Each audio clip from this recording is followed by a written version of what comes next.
Maaga nang ako'y magising sa aking pagkakatulog. Hindi ko alintana ang sikat ng araw na tumatama sa mukha ko. Na mga oras na yun, bigla ko naalala na may pasok pa pala ako, kaya't nataranta ako sa pag-aasikaso. Kung hindi nga lang ako nakainom kagabi, di sana maaga ako nagising. Birthday kasi ng katrabaho ko sa company, kaya nagkayayaan na magkainuman. Hindi ko alam kung ilang case ng Red Horse ang naubos namin nung gabing yun. Masaya na malungkot na papasok ako sa trabaho ngayon. Masaya kasi nakainuman ko yung crush kong si Lenny na buong puso kong hinahangaan, at malungkot dahil wala akong pambayad sa tindahan na inuupahan ko ngayon. Naubos ko kasi yung budget na sana pambayad ng bahay. Hay, mahalas talaga. Mukhang maliliit pa ako sa trabaho ko. Kaasar naman. Nga pala ako si Donnie. Tinatawag din nila akong Dong. Hindi ako katangkaran at tama lang ang taas kong 5'6". Hindi rin ako kaputian kasi galing ako sa probinsya na sanay sa initan sa bukid, at lalong hindi ako gwapo. Medyo may pagkamahiyain ako sa babae. Nasasabihan nga akong torpe. Dahil sa wala akong imik pag nandyan na si Lenny, masasabi kong siya ang buhay ko tuwing papasok ako. Yun nga lang, wala akong lakas ng loob na magsabi sa kanya. Malakas lang ang loob ko pagdating sa aking pangarap. High school graduate lang kasi ako, kaya't ang binagsakan ko pahinanti ng truck at ulilang lubos ng magulang. Lumaki ako sa lola ko na siyang nagpaaral sa akin, pero hindi rin nagtagal, binawian din siya ng buhay. Kaya't matapos ng pangyayaring yun, lalo akong nagsumikap sa pag-aaral, ngunit hindi na kinaya ng budget ko, kaya hanggang dito lang ako. 17 years old nang magtungo ako sa Maynila bilang kargador sa pier, at pagdating sa 18, nagpahinanti ako. Nung una sa bangketa lang ako natutulog, pero nung makaipon ako, umupa ako ng bahay na hindi naman kagandahan, pero bahay na ring maituturing. Ilaw lang ang kagamitan ko sa bahay at ang nag-iisang tablet na nagiging libangan ko pag mag-isa sa bahay. May cellphone ako pero hindi naman touchscreen, dipindot lamang. Hanggang ngayon, matyaga ako sa aking pagtatrabaho. Yun nga lang late.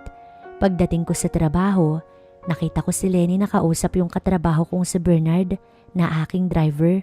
Hindi ko maiwasang magselos. Kung tutuusin, gwapo si Bernard at maganda si Lenny. Wala akong lugar na paglalagyan sa kanila. At pagdating ko, napagalitan pa ako dahil late ako ng pasok. Tuloy hindi na ibiyahe yung mga kargamento sa pier. Para akong sinakluban ng langit sa aking naranasan. Hay buhay, mga katagang binitiwan ko pagkatapos ng trabaho. Paglabas ko ng gate, nakita ko si Bernard na nakasakay sa motor. Mukhang may hinihintay, kaya dumiretso na ako naglakad dala ang aking bike, at nang makalayo na ako, nakita kong sakay nito si Lenny. Para ako nawalan ng pag-asa nang makita ko silang magkaangkas sa motor, at sa init ng ulo ko, naihagis ko yung bag ko. Palibhasa wala akong mga bagay na may pagmamalaki kay Lenny. Isang kalawanging bike lang ang meron ako, kaya't wala akong nagawa kundi magmukmuk pa uwi sa bahay. Pagdating ko ng bahay nasigawan pa ako ng may-ari dahil wala akong pangbayad sa upa. Nagkanda malas-malas na ako ngayon. Ito yung naging kayabangan ko kay Lenny na sinagot ko pa kasi yung isang case nilang ininom, kaya naubos budget ko. Sayang talaga. 6:30 nang makapagpahinga ko. Nanood ako ng video sa tablet kong basag na may kumatok sa pintuan. Sino yan? Kuya, gising ka pa ba? Sagot nito sa akin na malumanay, at nakilala ko ang boses ni Elaine. May ipapadrawing sana ako sa iyo, Kuya Donnie. Project namin sa science. Ganun ba? Sige, pasok ka dito. Kailan ba to ipapasa? Bukas din po. Sige. May gamit ka bang dala dyan? Lapis lang po. Ito na lang yung pangkulay ko kasi, kuya. Nang makita ko yung gamit niya, naawa ko sa lagay niya. Naalala ko ang kalagayan ko na dati. Walang-wala. Napakanipis ng color at maging yung lapis. Nga pala, kapitbahay ko si Elaine, ang masugid kong tagahanga sa lugar namin. Namamangha siya sa aking mga guhit. Palibhasa bata kaya nakakatuwa siya. Pag nagdodrawing ako, naaalala ko pa dati na iyakin pa siya nun. Tumahan lang nang bigyan ko ng drawing. Ngayon malaki na.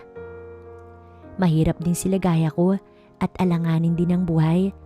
Labandera yung ina at nakaratay sa sakit ang ama ni Elaine na si Mang Nilo. Kung minsan, kusang loob akong tumutulong sa kanila.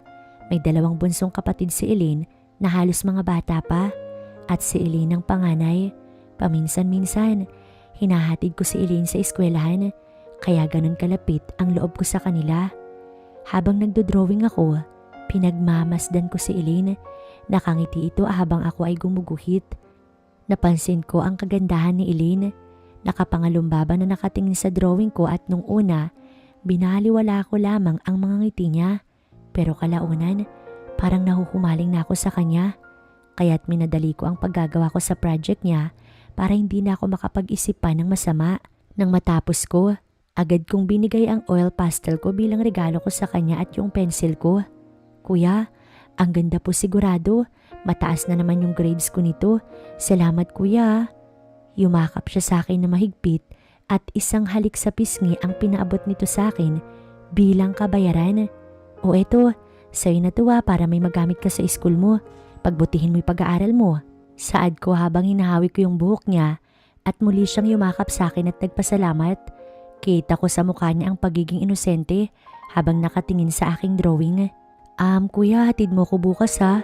Gusto ko nandun kapag nagpresent ako. Hindi ko alam kung makakasama ko bukas sa school mo. May gagawin kasi ako. Dahilan ko sa kanya para hindi niya ako kulitin. Kuya Donnie, please, hatid mo ko bukas. Wala kasing manonood sa presentation ko. Si mama kasi pupunta ng hospital bukas kaya wala nang manonood sa akin. Kaya ikaw na lang kuya para malakas yung loob ko. Kakatok po ko dito ng maaga para gisingin ka kuya. Ano kasi, sige na nga. Basta galingan mo bukas. Sagot ko habang nakatingin sa nakakunot nitong kilay. Yay! Aayusin ko kuya basta bukas po yan ha. Bye kuya, salamat po ulit dito. Pag alis niya, nakaramdam ako ng lungkot kaya minabuti ko ng kumain at pagkatapos nun, natulog na ako ng maaga. Ngunit hindi talaga mawala sa isip ko si Lenny, ang babaeng pantasya ko sa pagtulog ko. Napasarap ang tulog ko sa katre. Kahit medyo malamok, ipinilit kong imulat ang aking mga mata. Nakarinig kasi ako ng kumakatok sa labas. Naalala ko, nag-promise pala ako kay Elaine na ihahatid ko siya sa school, kaya't agad akong bumangon. Nandyan na saglit lang. Pagbukas ko ng pinto, nakita ko si Elaine na nakabihis na ito pang pasok. Aga-aga mo namang gumising. Anong oras pa lang 6 AM pa lang. Kuya, late yung orasan mo, 6:30 AM na. Bigla ko napatingin sa cellphone ko. Ay oo nga pala, mali yung alarm clock niyan. O saglit lang ha, mag-aasikaso lang ako. Nagmadali ako naligot nagbihis para sa ganun, diretso trabaho na rin ako pagbalik. Kuya, matagal ka pa ba dyan? Eto na tapos na ako, tara alis na tayo. Isinakay ko siya sa bike ko. Sa unahan si Elaine at masaya ito habang nakasakay. At habang nagbabike ako, naaamoy ko ang mabangong buhok nito. Hindi ko maiwasang madampi ang ilong ko sa ulo nito at langhapin ang samyo ng bulaklak. Nasabi ko na lamang sa sarili ko na maswerte ang lalaking makakakuha kay Elaine sa ganda at hugis nito. Unti-unti kong nararamdamang napapalapit na yung loob ko kay Elaine dahil siguro naaawa ako o sa anong dahilan kung bakit kaya nadampian ko ng halik ang ulo nito na kanya namang naramdaman. Bakit kuya? Wala. Pampaswerte yun para lumakas yung loob mo. Bola ko pa sa kanya. Kuya, mapapanood mo lang yung presentation ko. Sapat na yun para lumakas yung loob ko kuya. O paano, dito na tayo. Galingan mo maghihintay lang ako dito. Saad ko sa kanya habang papasok sa loob ng school. Nagtipon-tipon ng mga estudyante sa quadrangle para sa presentation at doon ko nakita ang buong husay na pagsasadula ni Elaine at ang galing-galing niya. Parang artista kong bumikas, kaya't napapalakpak ako sa tuwa pagkatapos nun. Sabay nagpaalam na ako sa kanya at dumiretso na sa trabaho. Humahangos ako nagmamadali sa pagpasok para hindi malate, kaya pinaspasan ko at pagdating ko, sakto lang naman ang aking pagdating. Pre, kala ko malilate ka na naman eh. Si boss galit na galit, nandun siya sa kubo. Saad ni Buboy. Hayaan mo siya pare, buti nga walang gaanong traffic. Si Lenny nga pala nasan? Pre hayon, kausap ni Bernard. Mukhang naniligaw ata tong si Bernard. Ikaw kasi ang bagal mo pre. Inunahan ka patuloy ng may asawa na. Ano? May asawa na si Bernard? Bakit naniligaw pa siya kay Lenny? Ang bigla kong tanong kay Buboy. Oo pre, may asawa na yang si Bernard. May 2 anak na yan. At ang alam ko nasa abroad yung asawa. Dapat malaman to ni Lenny. Hindi pwedeng magkatuluyan sila ni Bernard. Pare, wala ka na magagawa pa para pigilan sila. Matagal nang alam ni Lenny na may asawa yang si Bernard. Kaya kung ako sa'yo, mapapahiya ka lang. Ikaw kasi ang bagal mo pare. Yan tuloy, naunahan ka na ng paring Bernard mo. Tigilan mo nga ako Buboy. Hindi ko siya pare. Pinagkatiwalaan ko siya tapos ganito yung igaganti niya sa akin. Ang galit kong tono kay Buboy. Sensya na dong, ikaw kasi. Ang tagal-tagal mo nang naniligaw tingin kay Lenny tapos ngayon magsisisi ka sa huli. Sinabihan na kita dati na ligawan mo na pero ikaw tong takot manligaw. O sige pre, babiyahe na kami. Ayun na yung sasakyan namin. Natulala ako sa nakita ko. Para akong batang inagawan ng kasiyahan habang nakatingin sa kanila sa malayo. Hindi ko talaga akalain na magiging sila kasi naman torpe ako. Kasi naman nahihiya ako.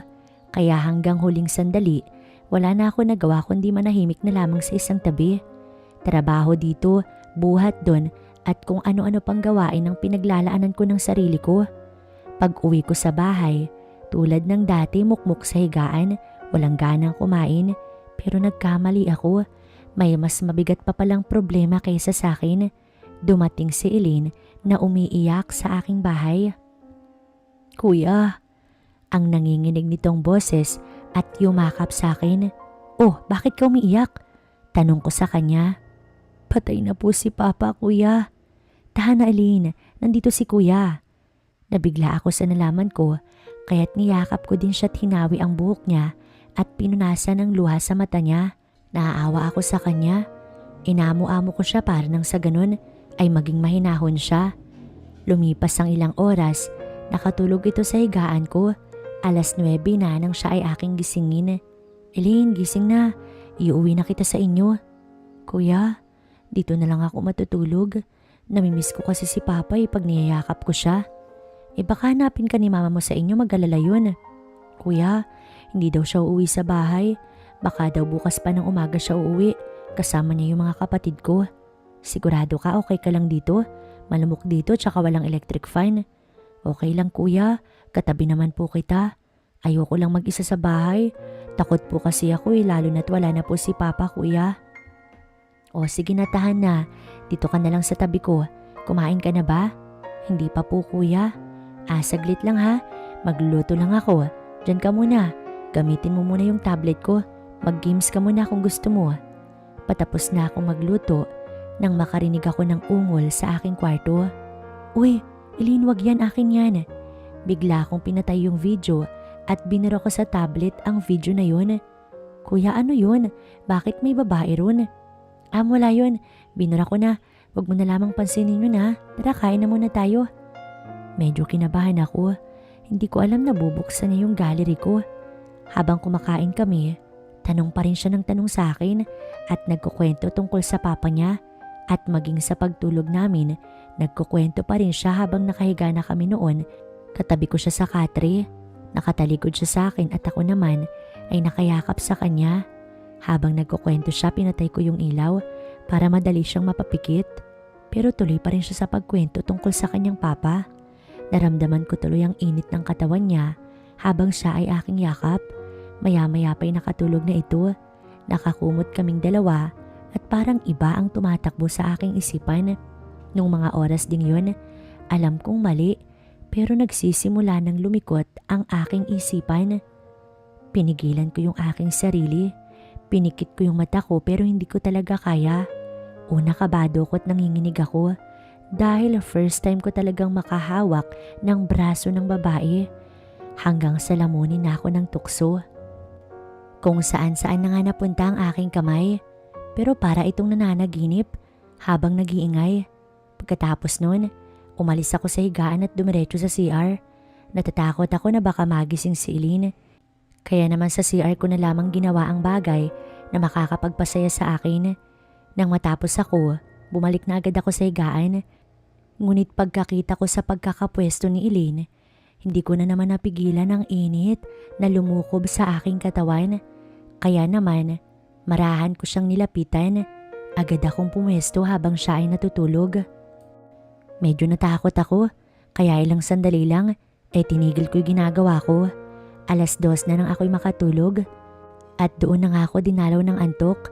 Muli akong yumakap kay Elaine ng mahigpit at napahalik ako sa ulo nito. Nakadampi ang kamay niya sa tiyan niya. Good night, Elaine. Ang sarap ng tulog ko, grabe. Hindi ko akalain na magagawa ko ang bagay na iyon kay Elaine. Kinaumagahan, naramdaman kong may nakayakap sa akin. Nang tignan ko, nakita ko ang maamo at cute na mukha ni Elaine. Nakapikit pa rin ito't nakayakap sa akin. Dumampi ang labi ko sa labi niya ng bahagya lamang. Matapos nun, ginising ko na nga siya. Elaine, gising na. May pasok ka pa ata. Kuya, dito muna ako. Dito muna ako matutulog. Elaine, baka malate ka niyan. Kuya naman wala akong pasok. Alam na ni teacher yun. Hindi mo ba alam? Ibuburol na si Papa mamaya. Sorry Elaine, sige na. Mahiga ka na muna dyan at pagsasaing lang ako. Sige kuya. Ang antok nitong sabi sa akin. Alam kong nanghina siya nang walang kamalay-malay sa ginawa ko kagabi. Kaya pinabayaan ko na lamang siyang matulog. Pagkatapos kong magluto naligo na muna ako at nag-asikaso.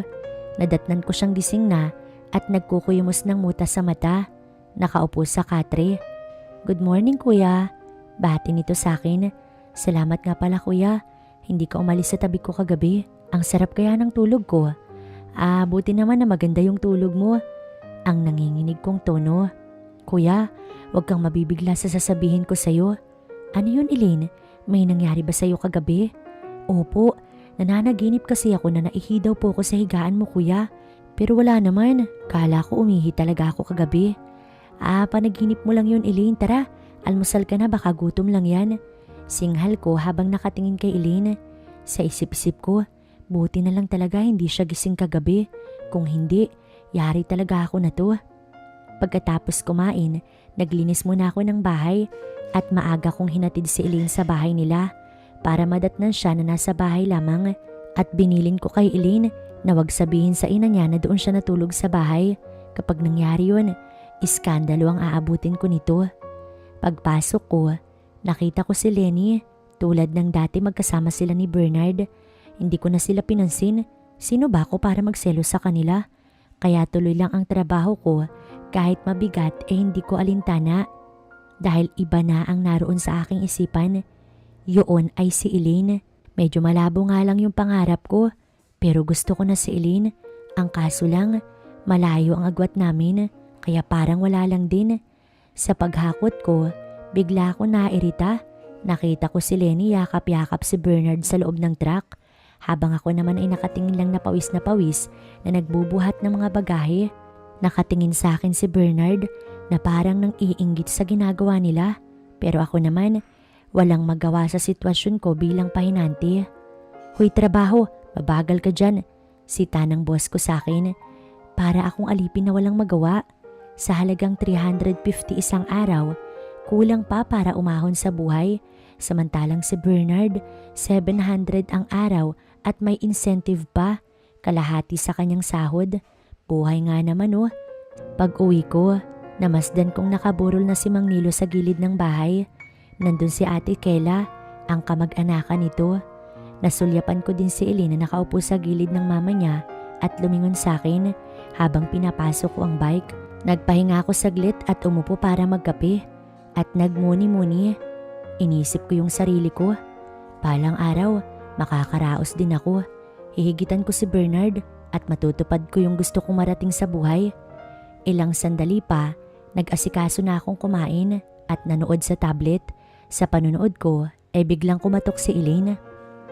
Kuya, pasok po ako. Saglit, bubuksan ko lang yung pintuan. Pagpasok ni Elaine, yumakap siya sa akin.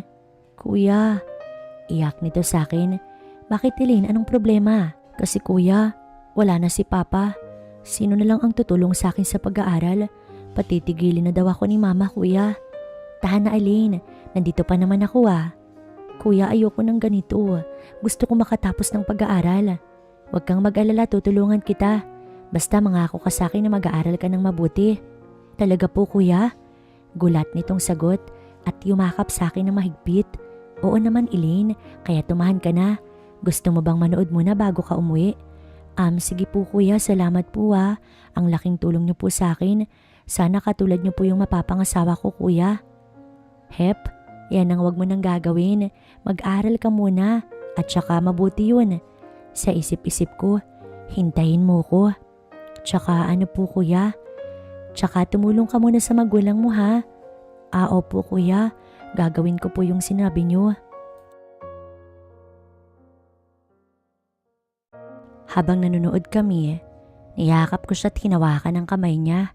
Pagkatapos nun, hindi na malaman ng aking kamay kung saan pupunta. Habang ginagawa ko yun, hindi siya nagsasalita. Nakatingin lamang siya sa pinapanood namin habang hawak ko sa kanang kamay ko ang aking tablet. Masasabi kong pareho kaming bago sa ginagawa namin, pero alam ko kung paano pasayahin ng babae dahil sa aking mga napapanood. Naghalikan kami ni Elaine, halatang hindi siya marunong, kaya naman ako na ang nagturo sa kanya. At habang ginagawa namin yon, may biglang tumawag sa pangalan ni Elaine. Agad akong kinabahan sa pagkakatayo ko at alam kong boses yon ni ate na narinig namin ni Elaine.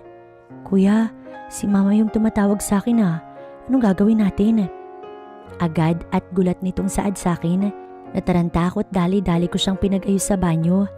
Hindi ko alam ang sasabihin ko at kung papaano ko ito papaliwanag. Palapit ng palapit ang boses sa pintuan. Nang matapos mag-ayos si Elaine sa banyo, lumabas ito at nagtungo sa pintuan. Ngumiti muna ito sa akin at patakbo ng lumabas. Samantalang ako, nakaupo at tinuloy ang panonood ko sa tablet. Pero ramdam ko ang kaba ko sa aking dibdib. Maya-maya pa ay nagbunga nga na ang nanay ni Elaine sa may labas at naririnig ko yun sa loob. San ka ba galing bata ka ha? Wala na ako mautusan para mag-asikaso sa burol. Nagpapagawa lang ako ng project kay Kuya Donnie. Puro ka project. Dapat ang inuuna mo yung burol ng ama mo, Elena. Madaming gawain. Hindi yung kung san-san ka nagsususuot dyan. Magtimpla ka ng kape at ang daming bisita. Asikasuhin mo yun. Oo ma, magtitimpla na po ako. Mahinahong sagot ni Elaine. Tsaka nga pala yung mga nagsusugal. Bigyan mo rin ha. Matutulog muna ako at ikaw muna ang magbantay, Elaine. Opo mama. Nang marinig ko yung pag-uusap nila, nakahinga ako ng maluwag at naging kalmado na ako. Pero hindi pa rin maiwasang matakot nang bigla na lamang masira ang tiwala ng magulang niya sa akin. Kaya lumabas ako at nakilamay sa burol ng ama ni Elaine. Tumulong na rin ako sa gawain ng mag-ina upang maging maganda pa rin ang pakikisama ko sa kanila. Hindi kami nagkikibuan ni Elaine sa nangyari. Tahimik kaming magkatabi at unti-unti dinapuan na ng antok si Elaine. Pero sa isip-isip ko, nabitin ako dun, grabe. Mag-aalas 4:30 na nang ako'y matapos sa pagbabantay.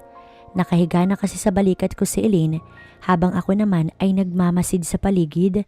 Pagkagising ng nanay ni Elaine, saktong paalis na ako nang ako ay tawagin niya. Akala ko kung anong sasabihin niya, kaya parang napayuko ako sa harap nito. Donnie, salamat sa iyo sa pagbabantay at pag-aasikaso dito. Pasensya ka na at nakatulugan na ni Elaine yung pagbabantay. Wala po yun ate. Tulong ko na po yun sa inyo. Parang hindi nyo naman ako tinulungan dati nung wala ako. Tsaka magkapit-bahay lang po tayo ate. Sige salamat. Sa uulitin, mukhang may pasok ka pa niyan. Oo nga pero pag hindi umabot hindi na ako papasok. Sige po ate, matutulog muna ako. O sige, ingat sa pagtulog mo ha. Baka multuhin ka ni Kuya Nilo mo. Biro pa nito sa akin. Matapos nun, nilingon ko pa si Elaine na nakahiga sa may upuang mahaba. Masarap ang pagkakatulog nito. Paghiga ko, naisip ko ang mukha ni Elaine. Pinalitan niya na kasi si Lenny sa isip ko, kaya parang ang sigla-sigla ko habang pinipikit ko ang mata ko na inaalala si Elaine. Pagkagising ko, nakaramdam ako ng init sa mukha ko. Nasisinaga na pala ako ng katanghalian. Pagtingin ko sa cellphone, 10:35 AM na. Naku naman, mukhang di na talaga ako makakapasok. Saad ko at muling nahiga sa katre. Sayang talaga hindi ako nakapasok. Pero sulit naman dahil mababantayan ko si Elaine. Ang naroon sa aking isipan, muli akong bumangon at dumiretso sa banyo upang maligo na rin. Habang nagsasalok ako ng tubig sa drum at nagsisipilyo, may narinig akong kumakanta sa kabilang CR. Narinig ko ang boses ni Elaine at ang pagtilapon ng tubig. Naisip kong baka naliligo ito. Nilabas ko ang pinto para tignan kung nasa labas ang nanay ni Elaine. At di nga ako nagkamali. Kasama nito ang bunsong anak at ito ay kalong-kalong habang nagbabantay. Kaya muli akong bumalik sa loob para alamin kung nandoon pa ba sa kabilang CR si Elaine.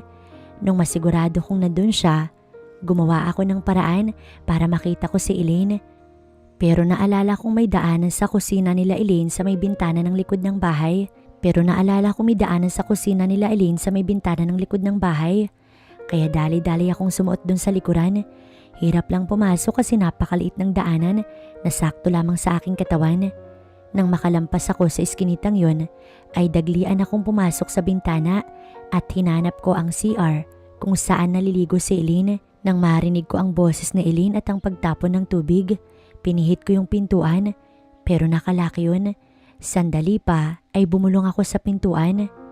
Elaine, si Donnie to, papasukin mo ko bilis. Kabado ko sa mga oras na yun. Hindi ko alam kung mabibisto ko ng mama ni Elaine. Ilang saglit pa ay bumukas ang pintuan. Nagulat ito nang makita ko na nasa harapan niya. Nagtakip pa ito ng kamay at muntik nang mapalakas ang boses. Sa pagmamadali, isinara ko ang pintuan at namangha ako sa kanya. Donnie, bakit ka nandito? Baka makita ka ni mama. Tinakpan ko ang labi niya para hindi na magtanong pa. Shh, huwag ka lang sisigaw. Saad ko na may pagkautal na kinakabahan. Pero natatakot ako, baka naman mahuli tayo dito. Bulong nito sa akin. Huwag kang mag-alala, mabilis lang to. Sabay na tayo. Sabi mo yan ha? Oo, akong bahala sa'yo. Pagkatapos naming mag-usap, ay dali-dali na nga ako nagbuhos ng tubig. Mula ulo hanggang paa. Magkayakap kaming naliligo. Sa wakas, wala nang sagabal sa mga balak ko. Kaya magagawa ko na lahat ng aking gusto. Sa isip-isip ko, habang nakangiti at niyayakap si Elaine. Maya-maya lang, agad kong hinalikan ang labi ni Elaine. Tumugon naman ito sa akin. Hindi na ako nagpatumpik-tumpik pa. Pumwesto na ako upang gawin ang bagay na aming kailangan. Kitang-kita ko ang ekspresyon ng mukha ni Elaine na talaga namang hindi alam ang gagawin dahil na rin siguro sa tinatamasa ng mga oras na iyon. Tagumpay kong nagawa ang aking nais at ilang sandali lamang may pumipihit ng pintuan. Elaine, matatapos ka na bang maligo dyan? Opo mama. Sigaw nito sa labas. Ba't parang ang tagal mo ata dyan, kanina ka pa dyan? May nililinis lang po ako mama. Patapos na rin po ako dito mama. Ang utal nitong sagot. Ganun ba? Bilisan mo at may iutos ako sa'yo sa palengke Elaine. Lumabas ka kaagad dyan ha? Opo mama. Sige at aasikasuhin ko muna yung bisita dito sa labas. Bilisan mo dyan. Grabe ang kaba ko ng mga oras na yun. Pagkatapos ng aming ginawa, ako naman ay nagpasalamat kay Elaine. Bago ko lumabas ng banyo, lumingali nga ako na pasilip sa pintuan. Pero buti na lang at wala ang mama nito sa kusina. At muli isang siil na halik ang binaon ko kay Elaine at mahigpit na pagkakayakap. Elaine, salamat at hindi ka nagsumbong. Paano, alis na ako ha? Kita na lang tayo sa bahay ko. Sige, ingat ka ha. At sa wakas, nakatakas din ako at nais sa katuparan ang plano ko kay Elaine. Mabilis akong lumusot sa iskinita at nakarating sa bahay nang walang nakakaalam. Sa wakas, napasa akin din si Elaine. Sa isip-isip ko habang dinarama ang katahimikan ng katanghalian. Sa mga oras na yun, parang nagising ang diwa ko nang makarinig ng ingay sa kabilang kwarto kaya't lumapit ako ron. Narinig ko ang boses ni Ate Sela na may kausap sa telepono. Baka sa Friday ilibing na si Nilo at makakauwi na kami dyan sa Mindoro sa Lunes. Bala ko ngang ibenta na lang tong bahay para may panghanap buhay kami dyan. Paano yung anak mong panganay dyan? Ihinto ko muna sa pag-aaral si Elaine inay. Patutulungin ko na lang siya sa tindahan na itatayo ko dyan nay. Ganun ba anak? Kung yan ang pasya mo, umuwi na kayo dito. Salamat po nay. Sige po, tawag ako mamaya. Nang marinig ko yun, Parang nalungkot ako dahil iiwanan na ako ni Elaine. Sa isip-isip ko, parang hindi ko kayang malayo siya sa akin. Kaya gumawa ako ng paraan kung papaano mapipigilan ang pag-alis ng mahal ko. Kaya kinaumagahan, maaga ako nagising at pumasok sa trabaho. Hindi ako mapakali dahil Huwebes na at ililibing na si Mang Nilo sa Biyernes at sa Lunes ang alis nilang mag-anak. Dadagdagan pa ng problema sa trabaho ko. Pare, problemado ka yata dyan ah. Saad ni Buboy. Oo nga pare, hulaan ko. Si Lenny na naman yan no. Hindi, tungkol to sa pera. Tsaka wala na sa akin yung si Lenny. Kavitenya pala yan. Ah, yan ang wala ko pare. Kala ko si Lenny. Nabalitaan mo ba magsyota na yung dalawa pare? Sus, hindi pa ba obvious pare yung nakikita ng mata mo? Ikaw talaga Buboy. Nuggets ka din eh. Wala na akong pakialam sa kanila basta kailangan ko ng pera. May i-offer ako sa'yo pare kung kailangan mo talaga. Ano naman yun pre? Baka naman bawal na gamot yan wag na lang. Hindi pare, maganda to. May iluluon sana kami ng misis ko kaso ang laki eh. Pero mababa lang ang interest. Kaya kung papayag ka, hati tayo sa loan. Magkano ba yung niloan? 50,000 pare. Payag ka ba tuwing Sabado naman ang hulog? Mukhang malaki ata pare pero sige, payag na ako basta walang sabit yan. Matapos ang pag-uusap namin, ay agad akong sumama sa kanya para kunin yung pera. At kinagabihan pag uwi, nakasalubong ko si Ate Sela. May alam ka bang gustong bumili ng bahay? Nang marinig ko yun, parang natuwa ko. Magkano nyo ba ibibenta ang bahay nyo ate? Medyo may kalumaan naman na yung bahay tsaka sakto lang pang pamilya. Baka mga 50,000 lang. Aalis na kami sa Lunes. Nang marinig ko yung presyo, nangalahati lamang ako. Ay ate, may pera ako dito pero 20,000 lang Kung gusto nyo po, ako na lamang ang bumili. Hulugan ko na lamang po sa inyo yung kulang para nang sa ganun po hindi na ako mangupahan. Sige payag ako sa alok mo. Total matagal ka naman na namin kakilala. Heto po yung paunang bayad ko ate. Siya nga po pala. Sabi sa akin ni Elaine, ihinto niyo daw po siya sa pag-aaral. Kung maaari po sana, dito na lang siya, ako na lang po ang magpapaaral. Naawa po kasi ako sa kanya. Gusto ko pong makatapos si Elaine. Alam mo dong, gusto ko sana makatapos siya ng pag-aaral. Pero alam mong mahirap suportahan ang pag-aaral niya. Ganun po ba? Pero kaya ko naman ho. Mataas naman na ho yung sahod ko ngayon. Pero dong, magsasalita pa lamang si Ate Sela nang biglang sumabat si Elaine sa usapan. Ma, gusto ko pong mag-aral. Pumayag na po kayong maiwan ako dito kay Kuya Donnie. Yun po yung pangarap niyo ni Papa sa akin, di ba? Please mama, pumayag na po kayo. Aayusin ko po yung pag-aaral ko, tutulong ako sa inyo. Dahil sa pagmamakaawa ni Elaine, naiyak ang nanay nito at tuluyang pumayag sa gusto ng anak na maiwan sa akin. Todo ang ngiti ko dahil nakagawa ako ng paraan para hindi kami magkahiwalay ni Elaine at masayang masaya ako sa naging desisyon ng nanay ni Elaine. Ilang araw pa ang lumipas, nilibing na ang ama ni Elaine. Nakilibing din ako at todo yung iyak ng ina ni Elaine. Maging si Elaine ay tumangis din sa pagkakaiyak. Katabi ko siya at pagdating ng Lunes, nakahanda nang umalis ang magulang ni Elaine. Nagbilin ito na magpakabait sa akin at ayusin ang pag-aaral. At syempre ako naman ay nangakong aalagaan ko si Elaine sa aking poder. Nangako din akong pag-aaralin si Elaine, kaya sumumpa ako sa kanila na magiging maayos ang kalagayan niya sa akin. Natuwa pa ako sa narinig ko mula sa nanay ni Elaine na maaari ko daw bayaran kahit kailan ang utang sa bahay kapalit ng pag-aaral ng babaeng mahal ko na hindi alam ng nanay ni Elaine. Na makasakay sila ng barko, parang may halong lungkot at saya ang namuo kay Elaine. Lungkot kasi malayo siya sa mama niya at sa mga kapatid niya. Saya dahil makakapag-aral na siya at makakasama niya ako sa isang bahay pa mismo na lalong ikinasigla at kinatuwa ko. Nasa malayo na ang barkong sinasakyan nila nang ito ay aming tanawin. Hindi mapigilan ni Elaine ang umiyak at mapayakap sa akin habang minamasdang lumalayo ang barko. Kuya, wag mo kong iiwan ha.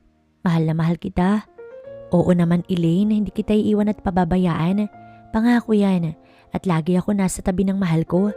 Kaya tana, nandito lang naman ako Saad ko na may kasamang yakap at halik.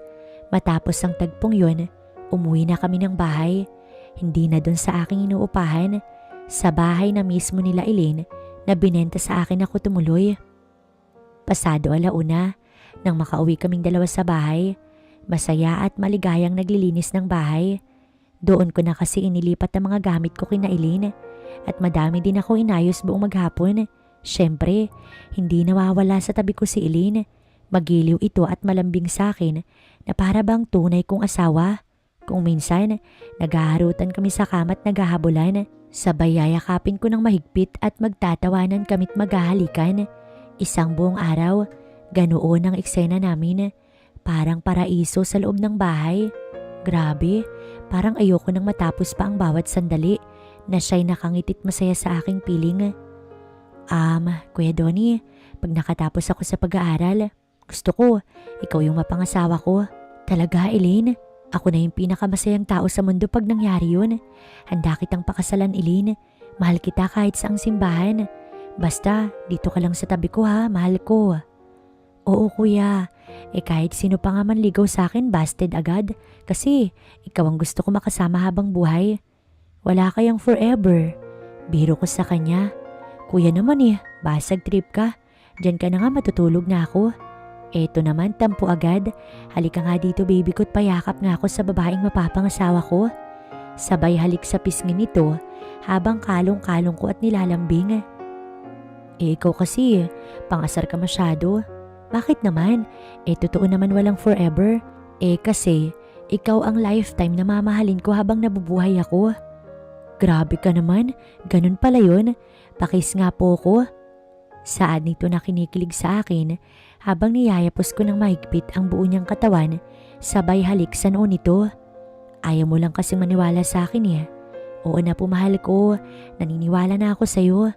Saglit lang, magluluto muna ako ng makakain natin. Sabay bitaw nito sa aking pagkakayakap. Pero hinawakan ko ang kamay niya at hinatak palapit sa akin. Bakit, Donnie? Ayaw mo pa bang kumain? Hindi mahal ko. Sasamahan na kitang magluto para matuto din ako sa luto mo at sabay yakap muli dito. Pagpunta sa kusina, nagluto kaming dalawa ng sinigang. Yakap-yakap ko siya mula sa likuran habang inahalo namin ang kanyang niluluto. Nakangiti kaming dalawa at masayang masaya. Nagtitinginan sa isa't isa at masasabi kong daig pa namin ang ikinasal dahil sa hindi kami mapaghiwalay. Maging sa pagkain, masaya kaming nagsusubuan. Kay gaan sa pakiramdam na kayakap mo, kaharap mo, katabi mo at kasama mo ang pinakamamahal mo sa buhay. Pagkatapos ng mga gawaing bahay, nagpahinga na kaming dalawa sa kwarto at sa isang kumot at syempre may electric fan at saka aircon. Medyo pagod kaming dalawa sa gawaing bahay kaya maagang napapikit si Elaine. Mahigpit ang yakap ko sa kanya at hinahawi ang buhok nito na may kasamang halik sa kanyang ulo. Habang tinitignan ko yung wallpaper sa ginawa ko sa aking tablet, I cannot explain the happiness. I found the girl of my dream and I want her to be the last and my forever until the end. Good night, mahal ko. Sa pagkakayakap ko sa kanya, ay para na rin akong nasa langit. Ilang sandali pa'y pumikit na ang aking mga mata. Hanggang sa hindi inaasahang sandali, bigla na lamang kumulog at kumidlat at kasabay nun ang pagbuhos ng malakas na ulan. Ramdam ko ang malalaking patak ng ulan sa bubong at ang pag-anggi ng tubig sa bintana na sinasabayan pa ng malakas na hangin na sumisipol sa labas ng bahay. Malamig at napakaginaw, kaya lalo napayakap sa akin si Elaine ng mahigpit. Kuya Donnie, ang ginaw, yakapin mo naman ako. Saad nito habang nakapikit at pumupulupot sa katawan ko. Oo mahal ko, yakapin kita ng mahigpit. Sagot ko habang dinarama ko yung init na gustong gusto ko. Magkadantay ang aming mga paa sa isa't isa at waring hinahaplos ang bawat init. Kasabay ng pagbuhos ng ulan ay humahaplos ang aking kamay sa kanyang mga braso. Doon ay sumikdo na naman ang init ng aking katawan. Marahan kong hinarap sa akin si Elaine at dahan-dahan lumapat ang labi ko sa kanyang mga labi. Matagal ang naganap sa aming halikan at ilang sandali pa agad na nga akong pumesto kasabay ng ulan ay ginagawa namin ang bagay na iyon. Talaga namang masayang masaya ako dahil nasosolo ko sa Elaine ngayon. Wala na yata akong mahihiling pa dahil kasama ko na yung babaeng mahal ko. Bigay todo kami sa ginagawa namin at ilang sandali pa nang hina kami't parehas na pawisan. Parehas kaming nakarating sa dulo. Nakangiti ang bawat isa sa amin. Sa gitna ng pagbuhos ng malakas na ulan ay ang pagmamahalan naming dalawa ang nagpainit ng lamig ng gabi.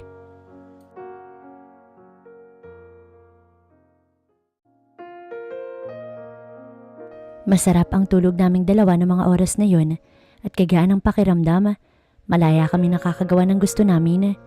Habang magkayakap pa rin kaming dalawa sa kama at dinarama ang kasiyahan, nakangiti kami naghalikan sa ilalim ng kumot at inaantay ang pagsikat ng umaga. Pagkagising naming dalawa, sabay kaming naligo. Ang sarap sa pakiramdam na nagagawa namin ang mga bagay na ito.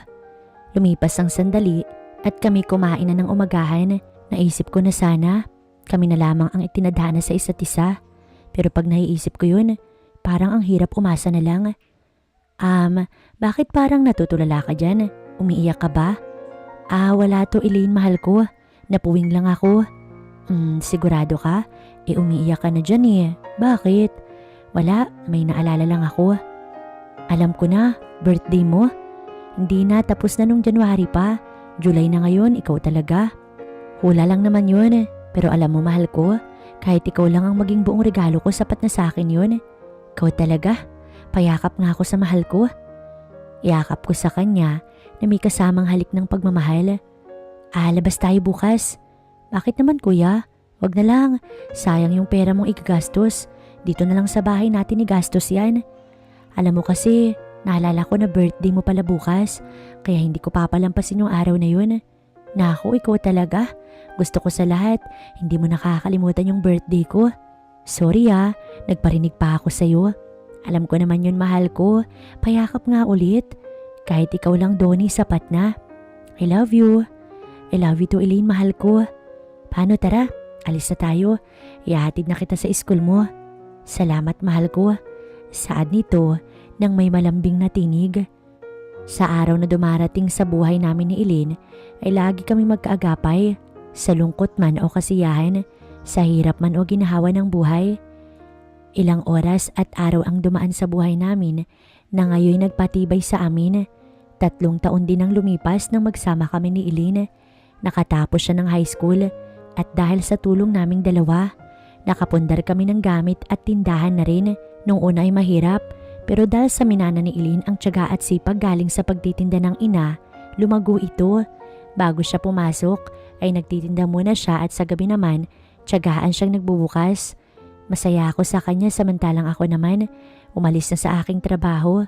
Matapos kong matutong makapagmaneho ng sasakyan at makakuha ng lisensya, sabay kami ni Buboy umalis at nag-apply sa kumpare niyang Hapon bilang driver. Nakabayad na rin ako sa mga utang ko at kulang ko dahil dyan. Masayang masaya ako dahil nahigitan ko pa si Bernard dahil naging magulo kasi ang buhay ng dalawa. Matapos ipakulong si Bernard ng asawa nito sa abroad na ito ay nangangaliwa. Samantalang si Lenny naman, pilit na dumidikit sa akin at gusto niya akong mapangasawa. Pero tinanggihan ko ito dahil nag-iisa lang ang gusto kong mapangasawa. Yun ay si Elaine na aking mahal. Maganda ang takbo ng buhay namin ngayon kumpara nung nagsisimula pa kami. Pero sa totoo lang wala pa kaming anak ni Elaine. Ayoko pang magkaroon. Inaalala ko kasi ang kanyang pag-aaral at kung magkataon man, baka paghiwalayin kami kung mangyari ngayon. Kaya pinigil ko yung sarili ko na gawin ang bagay na yun kay Elaine.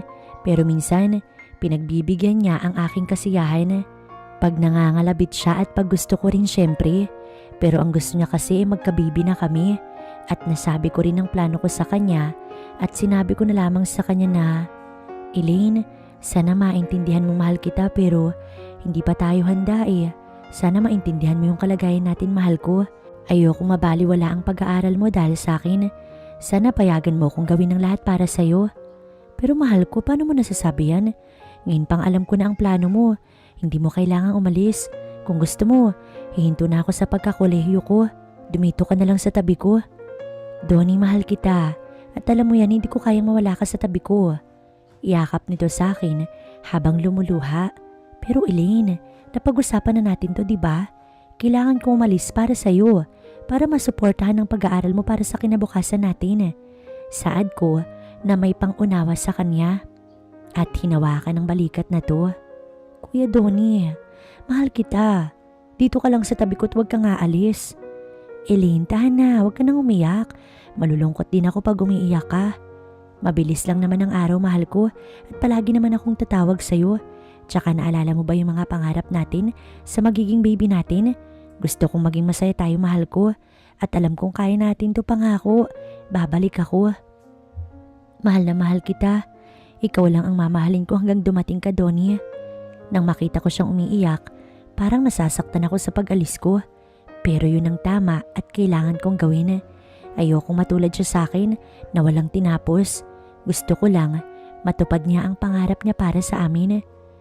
Kinabukasan, nakahanda na ang pag-alis ko papuntang Japan bilang driver ng truck sa isang companyng gumagawa ng gamot at beauty product. Sa airport, hinatid ako ni Elaine. Niyakap ko siya ng mahigpit na mahigpit habang tumutulo ang luha ko sa pisngi. At isang halik sa labi ang ibinaon kong pag-alis ng bansa na tinanaw ang pagluha ng babaeng mahal ko habang nagpapaalam. Habang tinatanaw ko ang himpapawid sakay ng eroplano papunta sa ibang bansa, ay lubos ang pangungulila ko sa babaeng mahal ko.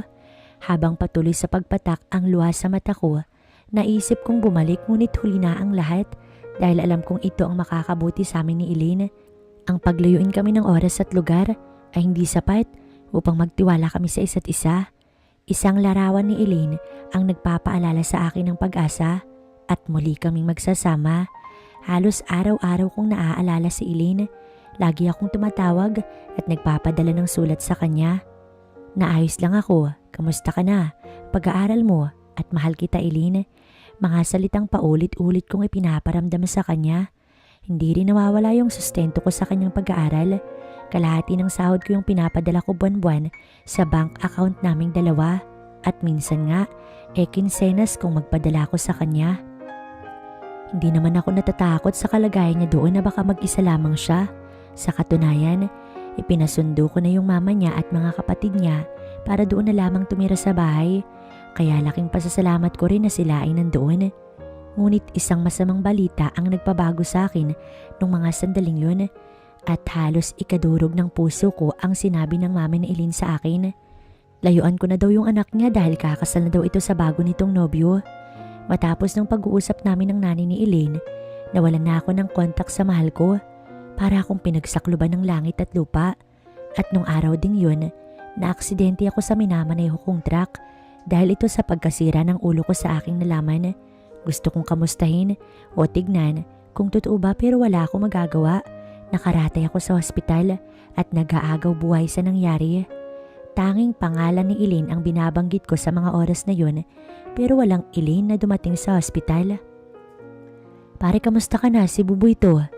Pare, ilang araw na akong nandito. 1 buwan na pare. Buti na lamang at bali lang ang tinamo mo. Pasalamat ka at buhay ka pa.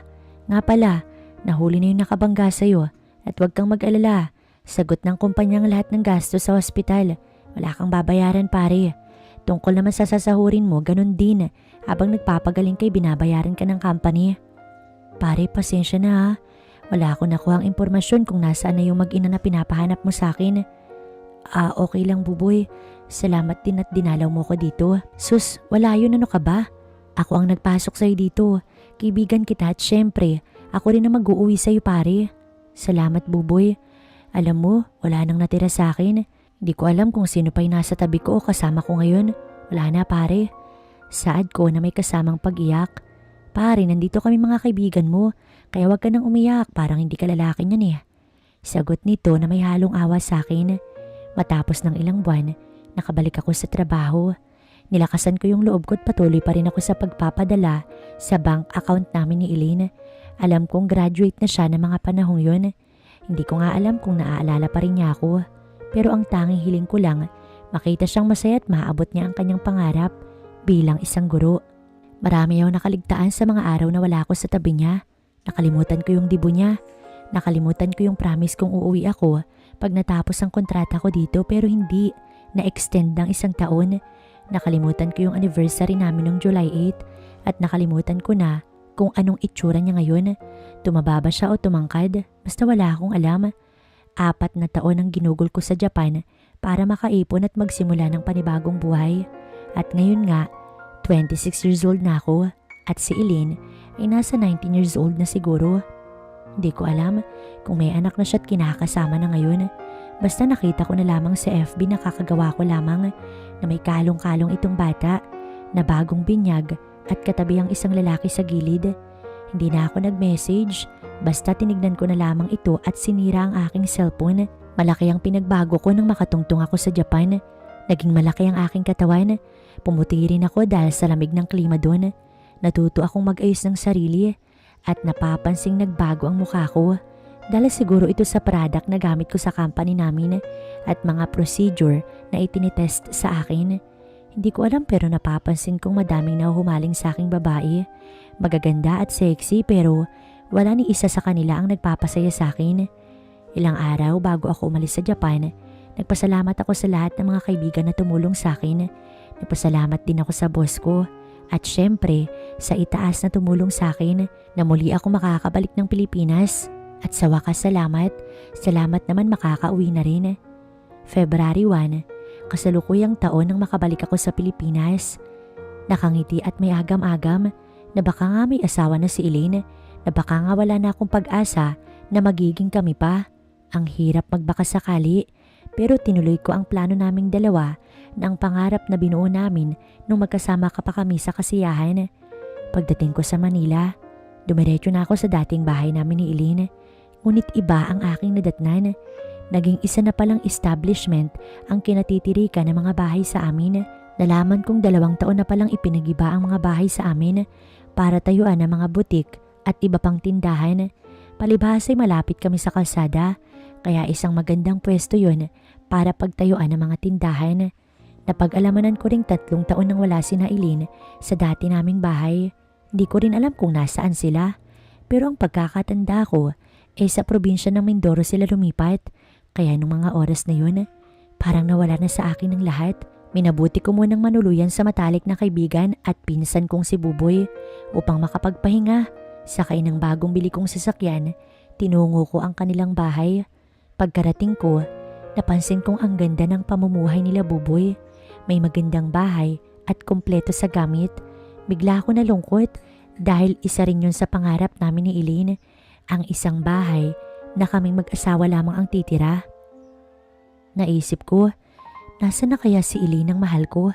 Habang ako'y nasa loob ng bahay nila Buboy at nakikisalo sa hapunan nilang mag-anak, ay siya naman ang naiisip ko rito. Pare, sasama ka ba sa amin sa probinsya? Pinasusundo ka kasi ni Tio Ramon. Para saan daw yan? Tanong ko kay Buboy.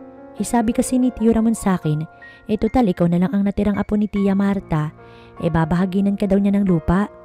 Sagot ni Buboy sa akin. Pero pare, baka hindi pa ako ngayon makapunta sa probinsya.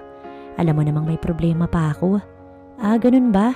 Sasabihin ko kay Tio Ramon na akin na lang ang mamanahin mong lupa. Uy Buboy, huwag mo namang gagawin yan. Kahit na magpinsan tayo, iyayariin kita.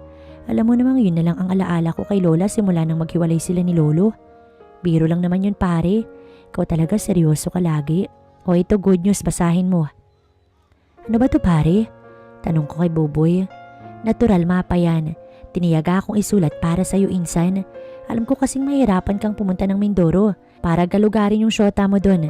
Naipagtanong ko yan sa kamag-kaanak ng kaibigan kong si Lorna na pinsan niyang si Eileen. Kaya tayon, bingo. Pinasulat ko sa kanya yung address. Uy talaga salamat Buboy. Payangkap nga ako ng isa dyan. Nako naman Donnie, bitawan mo nga ako. Kundi, babawiin ko yung address na yan. Bumitaw ka na. Kung di lang talaga kita pinsan, hindi ako magpapakahirap ipagtanong-tanong yan. Bumitaw ka na, OA ka na masyado. Saad nito na parang naiinis sa akin. Insan, salamat dito. Kailangan ko nang umalis, pupuntahan ko lang si Eileen. Ang masayang ngiti ko kay Buboy. Pare, dito ka na magpalipas ng gabi. Biglaan naman yung alis mo. Hay, dapat hindi ko muna pinakita sa'yo yan eh. Napakamot sa ulo si Buboy nang makita niyang bigla ko napatayo sa kinaupuan ko at lumabas sa pintuan at muling sumilip. Pare, alis na ako. Kailangan ko makaabot sa barko. Pakisabi kay Mare, salamat sa handa ah. Sige Buboy, paalam sa'yo. Salamat ah. The best ka talagang pinsan. Sigurado ka na ba dyan sa pupuntahan mo, Dong? Baka masayang lang at umasa ka sa wala pag nakita mo na siya. Pare, ayos lang sa akin. Basta makita ko lang siya at makapagpaalam na rin ng personal. Gusto ko lang maging maayos at malinaw ang lahat sa amin. E paano, aalis na ako. Salamat ulit. Saad ko habang pababa ng hagdan. Hay, pag-ibig nga naman. Saad nito habang tinitignan akong lumayo sakay ng kotse. Wala akong sinayang na sandali. Kaya't dali-dali ako nag-asikaso at umalis patungong Mindoro. Lula ng isang barko. Ilang araw pa ang lumipas, nakarating na ako sa isla ng Mindoro. Mabango ang simoy ng hangin at maganda ang mga tanawin habang sakay ako ng aking kotse. Pagkarating sa address na nakasulat, tinungo ko ang bayan at nagtanong sa mga nakatira dito. Hindi naman ako nabigo sa sagot nila, kaya mabilis kong natuntun ang tinitirhan nila Eileen. Pagdating ko sa bahay nila, hindi muna ako nagpakita sa mga ito. Pinarada ko ang sasakyan sa gilid ng kalsada at nagmasid-masid lamang ako sa bakuran ng bahay nila Eileen.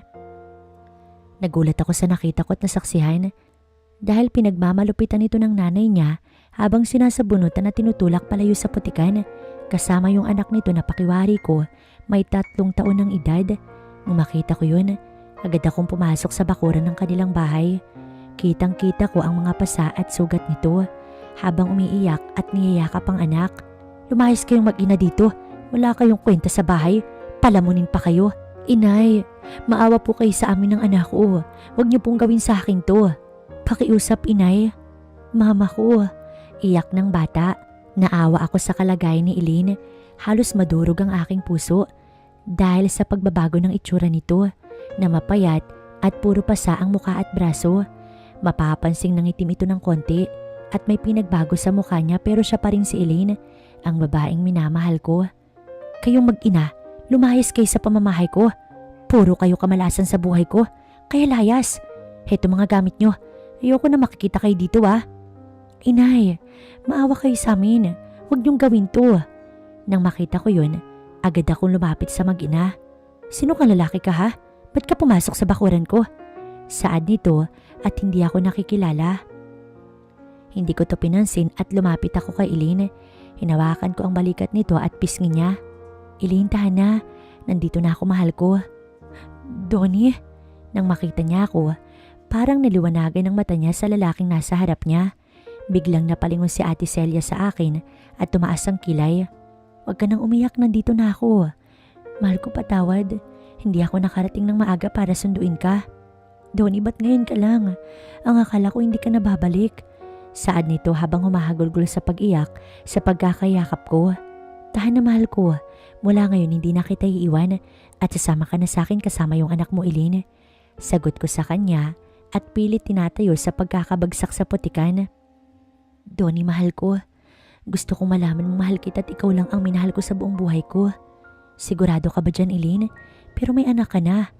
Gulat kong sabi nang marinig ko yung mga katagang yun at napatingin ako sa bata. Donnie, anak natin.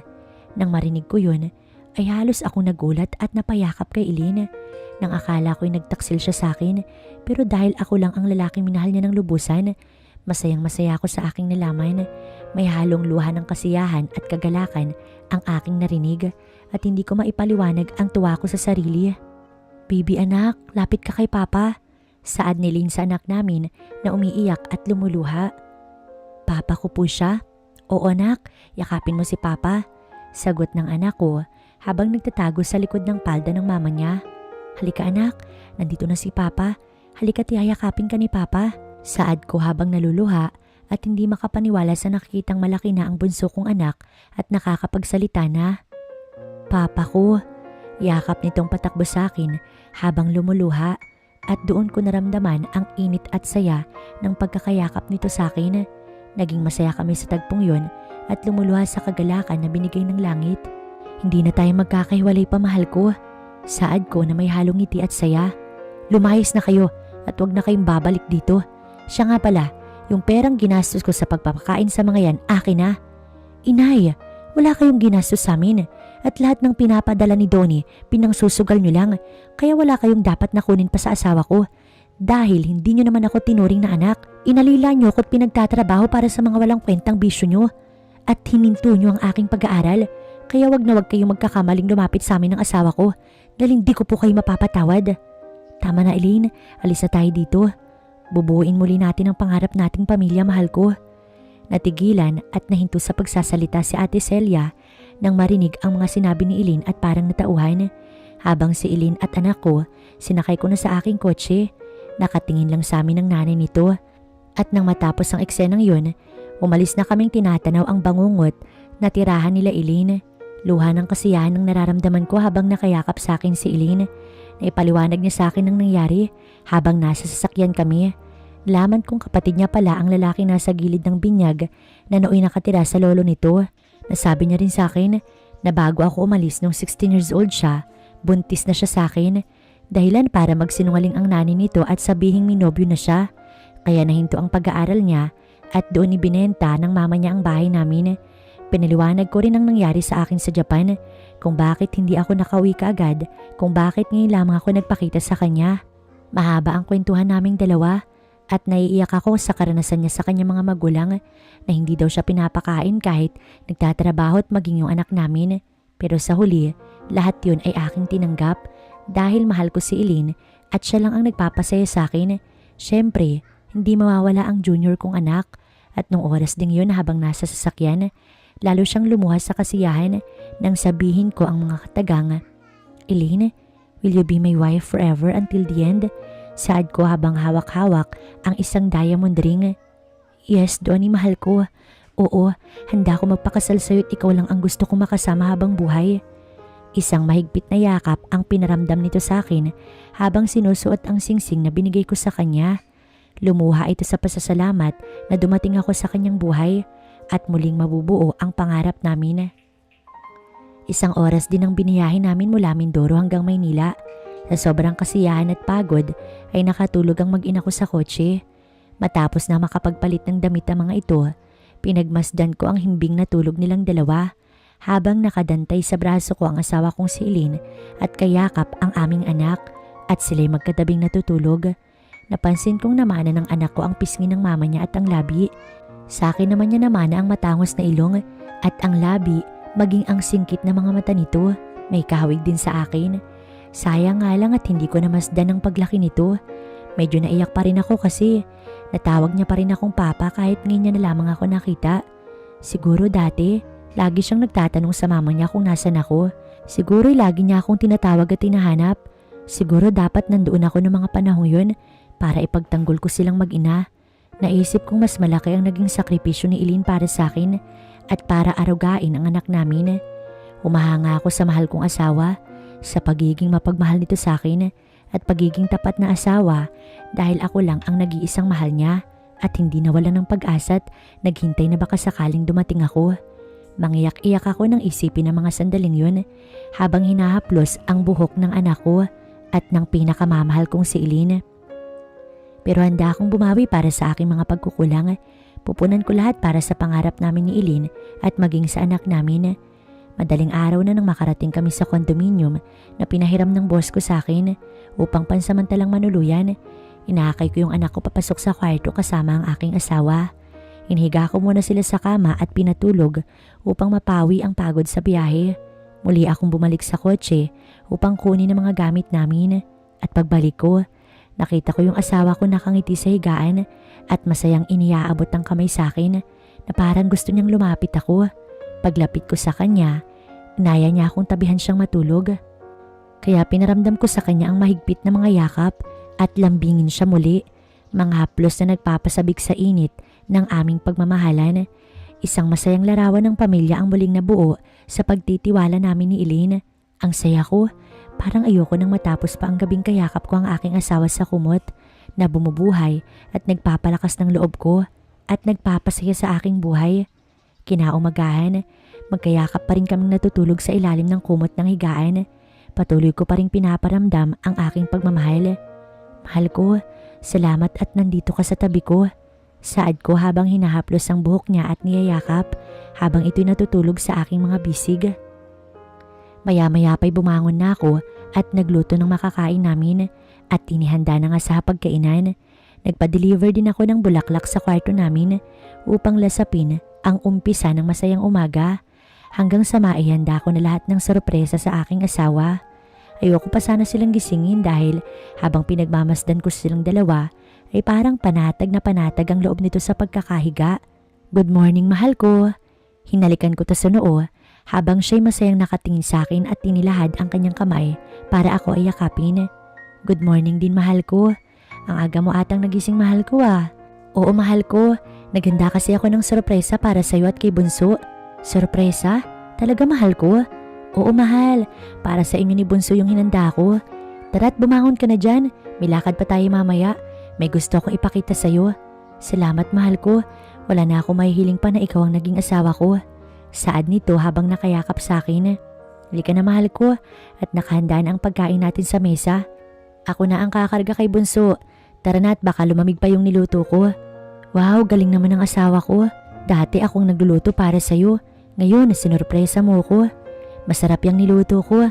"Sige nga, matikman nga kung masarap yan." Ngiti nito habang palapit kami sa mesa. "Wow, ang dami mo namang niluto, mahal ko. Sigurado ka luto mo lahat to?" Yung iba pinadeliver ko lang, tulad nitong hawak ko ngayon. Namangha siya sa pinakita kong bugkos ng puro pink na bulaklak. "Mahal naman, nagabala ka pa talaga para sorpresahin ako nito. Ang dami naman na to." Saad nito habang nakakunot ang kilay. "Ikaw talaga? Tara, kain na tayo." Saad ko habang hinihila ko yung upuan ni Eileen upang makaupo ito at sabay ipinakarga ko na ang bunso namin. Habang kumakain kami, panay ang harutan naming mag-asawa. Nandyan yung magsusubuan kami. Matapos ang masayang umagahan, nagtungo kami ng asawa ko sa mall. Sakto pagbaba ko ng kotse, siya namang pagbaba ni Bernard sa karag-karag na truck na sinasakyan ko dati. Natulala ito sa akin at binati ko habang nakahawak sa braso ko ang maganda kong asawa. Para itong binuhusan ng malamig na tubig ng aking batiin at hindi makapagsalita sa kinatatayuan at habang napapalunok sa lalamunan. Naalala ko dati yung hirap na dinanas ko sa kanya noon, pero pasalamat ako kung hindi dahil sa pagtsatsaga ko at sipag sa buhay, wala ako rito ngayon. Matapos ang eksenang yun, dumiretso na kami sa loob at matapos mag-mall, masaya kaming mag-asawang nagtungo sa restaurant upang mananghalian ng mga oras ding yun. Matapos kumain, dumiretso rin kami sa park. Isang araw na walang kapagurang saya ang ginawa namin. Nung hapong ding yun, umuwi na kami sa kondo. Maraming masasayang larawan ang pumapasok sa isip ko na kasama ang pinakamamahal kong asawa. Ilang araw bago ang kasal, inimbitahan ko ang mga naging kaibigan ko sa Japan at ang mga kamag-anak ko sa side nila Buboy. Ang naging best man ko sa kasal ay ang pinsan kong si Buboy. Naging ninong naman ang boss kong Hapon sa kasal namin at iba pang kaibigan na dumalo. Nang matapos ng kasal, pumasok kami sa loob at agad kong dinala ang anak ko sa kuna. Tulog na tulog ito dahil sa pagod. Maya-maya pa'y napatingin ako sa asawa kong si Eileen. Sabik na sabik akong binuhat ito sa kwarto. Habang pinapapako ito ng halik sa labi, pagdating namin sa kama, ay parang mga nakawalang leon kami na sabik sa isa't isa, nanggigigil sa isa't isa, at pawang baliw sa pagkauhaw. Ang aming mga labi ay talaga namang hindi mapigilan. Mahigpit na magkayapos sa mga katawan namin habang ang aming kamay ay talaga namang kung saan-saan naroroon. At sa sobrang kasabikan, agad na nga akong pumesto. Kitang-kita ko ang ekspresyon ni Eileen. Talaga namang sabik na sabik at uhaw na uhaw ito sa akin. Hindi malaman ni Eileen kung saan ibabaling ang ulo ng mga oras na yun. Talaga namang parang baliw na hindi malaman ang gagawin. Nandong napapahawak sa aking braso. Naroon naman na napapahawak sa unan. Mahigpit ang pagkakahawak nito hanggang sa ilang sandali lang. Tagumpay naming narating ang dulo, pawisan at lupaypay kaming pareho. Sobra-sobra ang aming tinatamasa at walang oras o araw na hindi namin ginagawa ang bagay na iyon. Biyaya ang pinagkaloob sa amin na magsama ng masaya at matiwasay sa isang bahay. Ilang taon din ang lumipas bago nasundan si Obet dahil nagpatuloy sa pag-aaral si Eileen. Sa tulong ko, isang lalaki ang sumunod dito at siya ang kapangalan ko. At sumunod naman ay si Jelly na bunsong babae naming anak na palayaw ay Jelay. Naging maayos ang aming pamumuhay ni Eileen Nagkaroon kami ng negosyong groceries at nagsimula lamang sa tindahan at ngayon ay malugo na. Nakapagtapos din ng pag-aaral si Eileen at ako din naman ay nagpatuloy din sa pag-aaral ng kursong Business Ed. Sa tulong ng pag-aaral ko ay na-promote din ako sa trabaho kinalaunan bilang isang assistant manager. Nakuha ko na rin ang mana kong lupa kay Tio Ramon sa Baguio kung saan magbi-birthday ang kapatid ni Lolang si Tia Nora. At sa susunod na linggo nga, pupunta kami dun sa probinsya para makiselebrate kay Lola Nora. At nung panahong pumanaw ang nanay ni Eileen, napatawad niya na ito sa mga nagawang kamalian. Sa ngayon nga ay masaya kami ni Eileen sa buhay na tinatamasa namin ngayon kasama ang 3 naming anak dahil nais sa katuparan naming 2 ang pangarap namin.